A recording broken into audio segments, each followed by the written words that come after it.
Bueno, voy a iniciar justamente, Sofi y amigos, con una de las expresiones de Galeano, que justamente se llaman los nadies, y él decía que sueñan las pulgas con comprarse un perro y sueñan los nadies con salir de pobres.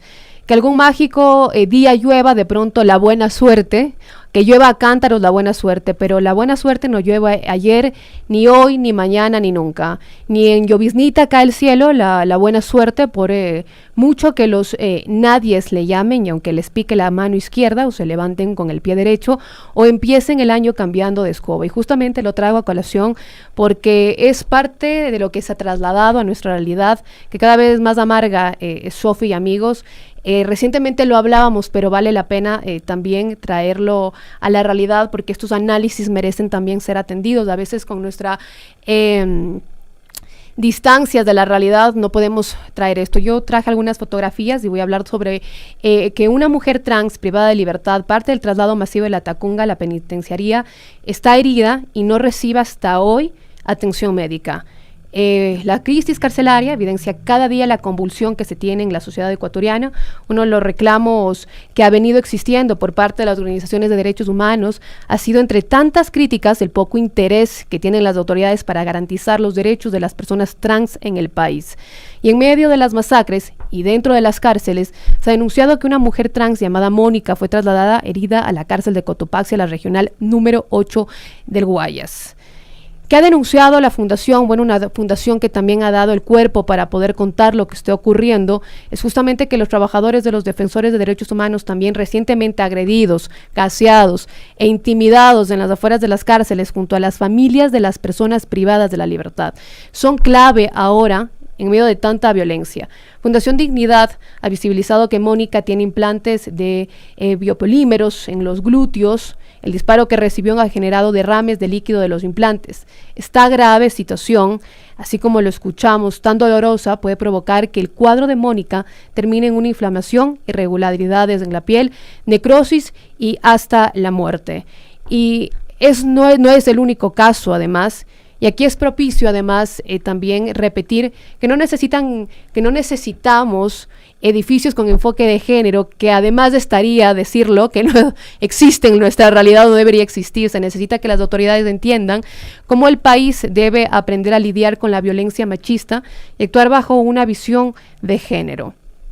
Claramente, nadie se preguntará ¿qué pasa con las mujeres trans en las cárceles? Seguramente es algo que ni siquiera en la sociedad, digo, de bien, entre paréntesis, quiere pensarlo, porque es una distancia que históricamente ha sido vulnerada. Para Odalis Cayambe, una activista trans y expresidiaria de Ecuador, líder de la red comunitaria trans del Ecuador, critica que los grupos de poder dicen que toman acciones, pero aquí vemos que por ser mujer trans no fue respetada al momento de ser atendida dentro de este centro, decía Odalis, y tuvo un viaje de casi 8 horas hasta el otro recinto. Escuchemos justamente las reflexiones de Odalis, una histórica también activista trans. Pensar que los grupos de poder se hartan diciendo o publicando que llevan un censo, que llevan un registro, que trabajan en sinnúmero de políticas, pero aquí estamos viendo la falla cara a cara. Primero, ella primero, por ser mujer, por identificarse y por su expresión, no fue respetada a la hora de ser atendida dentro del centro, porque ella fue trasladada del sistema con una bala ya. Un viaje de 8 o 7 horas, si no me equivoco,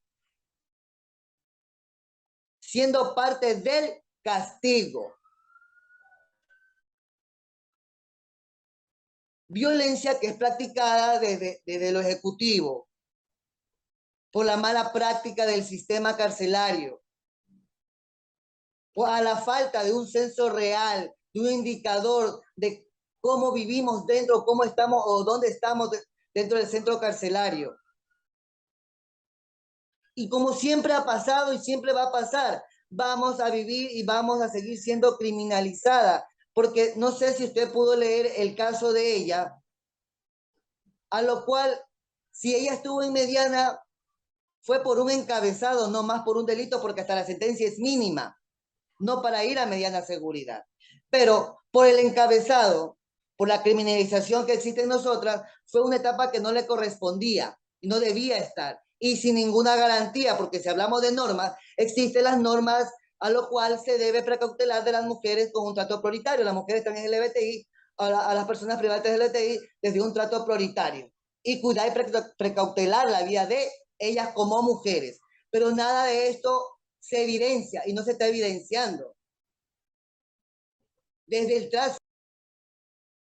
Una de las imágenes, amigos, que no vamos a ver en las portadas de los medios tradicionales es la de la activista Ana Carolina, mujer trans reconocida por su contribución en el ámbito de derechos de las mujeres trans.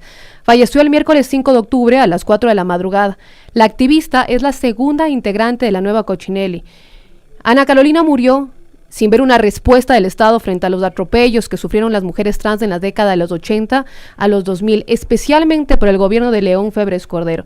Recién, el titular, amigos, de la Asamblea, Virgilio Saquicela, obsequiaba un reconocimiento post-mortem a León Febres Cordero durante la ascensión solemne por los 202 años de independencia de Guayaquil, anulando las denuncias de vulneraciones de derechos humanos de las nadies de los gobiernos. Esta imagen, donde vemos justamente a las amigas y compañeras de Ana Carolina llevando en sus hombros el féretro en dirección al lugar donde fue velada, esto en el centro histórico, fue el entierro de uno de los nadies, de las autoridades ni de la sociedad de bien. Prefieren totalmente mirar a otro lado. Ahí tenemos las fotografías justamente de las amigas aquí en el centro histórico que han tenido que cargar frente a los ojos de todo el mundo, de la sociedad, y que históricamente han sido marginadas. De esta sociedad del bien que no incluye a los sectores históricamente marginados y vulnerados. Y aquí está esta fotografía de un diario hace varios años para nunca olvidar. Así se titulaba en la época de León Febres Cordero. Homosexuales fueron detenidos. Y de allí los nombres de cada persona trans del país, vulnerados, torturados. Y justamente hay un tuit que levanta una fundación frente a todas estas situaciones que la verdad pasaron inapercibidas por los medios de comunicación y que sí debe despertarnos. También fueron atacadas no hace poco las activistas trans del espacio Pachacuir, interceptadas sorpresivamente por 5 personas al sur de Quito. Las personas estaban armadas y hubo varios disparos.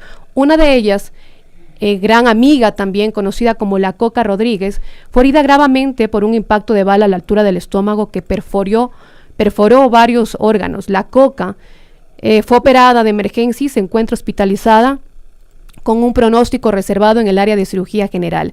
Están haciendo una colecta asimismo, amigos, quienes quieran colaborar, porque la verdad es algo que debe aún más llamarnos la atención. En el mismo acto de independencia de Guayaquil, el presidente Guillermo Lasso confirmó el fallecimiento de Verónica Songor, una joven mujer policía, herida la madrugada del 9 de octubre durante un ataque armado en una UPC de la Nueva Prosperina. Horas después tuvo que retractarse y dijo que se trató de un error comunicar su muerte, como que si la vida para el presidente fuera tan ligera.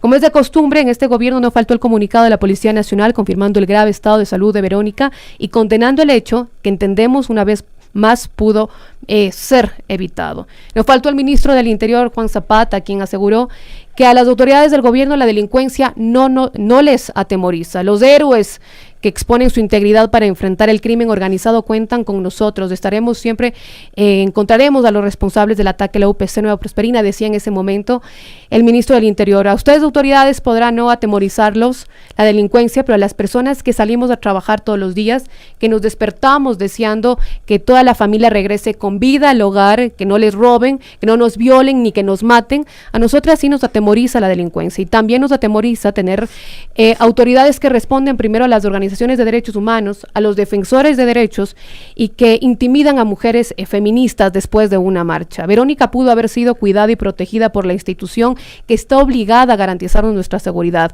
pero una vez más, el machismo estructural de las instituciones y el patriarcado sigue violentando a todas estas nadies que hoy les he traído en este editorial de las Guarmis.